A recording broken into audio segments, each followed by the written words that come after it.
আসসালামু আলাইকুম রহমতুল্লাহি ওয়া বারাকাতুহু। আলহামদুলিল্লাহ ওয়াসসালাতু ওয়াসসালামু আলা নবিয়িনা মুহাম্মদ।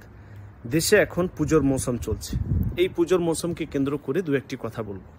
এখনকার যুবক যুবতীদের, মুসলিম যুবক যুবতীদের কি যে হয়ে গেছে আল্লাহ সুবহানাহু ওয়া তাআলাই ভালো জানেন। 10টা মানুষকে খুশি করতে গিয়ে আল্লাহ তাআলাকে নারাজ করে ফেলে।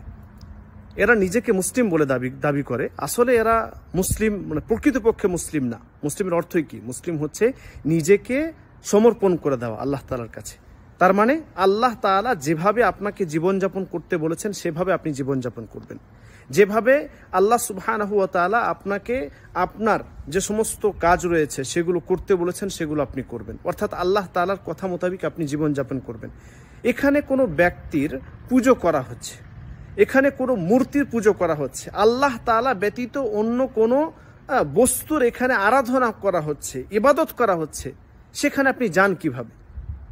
সেটা দেখলেই তো আপনার গা জ্বলে উঠবে। সেটা দেখলেই, সেটা শুনলেই আপনার মানে সেটার কথা শুনলেই, কানে শুনতে পেলেই প্রকৃতপক্ষে একজন মুসলিম যদি কোনোদিন কোথাও পুজো হচ্ছে, কোথাও আল্লাহ তাআলা ব্যতীত অন্য কোনো ব্যক্তির বা অন্য কোনো জিনিসের এখানে পুজো করা হচ্ছে বা ইবাদত করা হচ্ছে, এটা শুনলেই তো গা জ্বলে উঠবে। আপনি সেখানে অংশগ্রহণ করছেন, আপনি সেটার শুভেচ্ছা জানাচ্ছেন।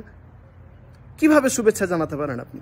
একজন প্রকৃতপক্ষে মুসলিম কোনোদিন এটা সহ্য করতে পারে না যে আল্লাহ তাআলা ব্যতীত অন্য কোনো ব্যক্তির, অন্য কোনো জিনিসের এখানে পুজো হচ্ছে, অন্য কোনো জিনিসের এখানে ইবাদত হচ্ছে। আমরা সব সময় বলি লা ইলাহা ইল্লাল্লাহ, আল্লাহ ব্যতীত কোনো সত্য মাবুদ নেই, তার ইবাদত ছাড়া অন্য কোনো ইবাদত এই দুনিয়ার বুকে যাই করা হচ্ছে সেটা গ্রহণযোগ্য নয়। তো সে জায়গায় আপনি যান কিভাবে, শুভেচ্ছা জানান কিভাবে, সেখানে অংশগ্রহণ করেন কিভাবে? এটা তো একজন মুসলিম যুবক যুবতী বা মুসলিমের কোনোভাবেই যেতে পারে না তারা। তো আপনি এই সমস্ত জিনিসগুলো থেকে বাঁচুন। এখনকার যুবক যুবতীরা 10টা মানে বন্ধু বান্ধবদেরকে খুশি করার উদ্দেশ্যে তারা ওখানে চলে যাচ্ছে। আমার বন্ধু আছে, আমাকে যেতে হবে, আমার বান্ধবী দাওয়াত দিয়েছে, আমাকে যেতে হবে। আপনি যেখানে পুজো হচ্ছে, আল্লাহ তাআলা ব্যতীত অন্য কোনো বস্তুর ইবাদত হচ্ছে, সেখানে অংশগ্রহণ করেন কিভাবে? অংশগ্রহণ করা তো দূরের কথা, সেটা শুনলেই আপনার গা জ্বলে উঠবে। আপনার মানে ইমানি দায়িত্ব একটা এটা, যে এটার ব্যাপারে আপনার একটা ভালো পদক্ষেপও নেওয়া উচিত। এবং সাথে সাথে আপনার বন্ধু বান্ধব যদি থাকে, আপনার কোনো বন্ধু যদি আপনাকে দাওয়াত দেয়, হিন্দু বা গैर মুসলিম যারা, তাদেরকে আপনি দাওয়াত দিন, তাদেরকে আপনি বুঝান, নসিহত করুন। সেটা না করে আপনি নিজেই তাদের ধর্ম গ্রহণ করে ফেলছেন, তাদের মতো করে চলতে শুরু করছেন। এরকমভাবে একজন মুসলিমের কর্তব্য না, বা কোনো মুসলিম এভাবে নিজেকে পেশ করতে পারে না।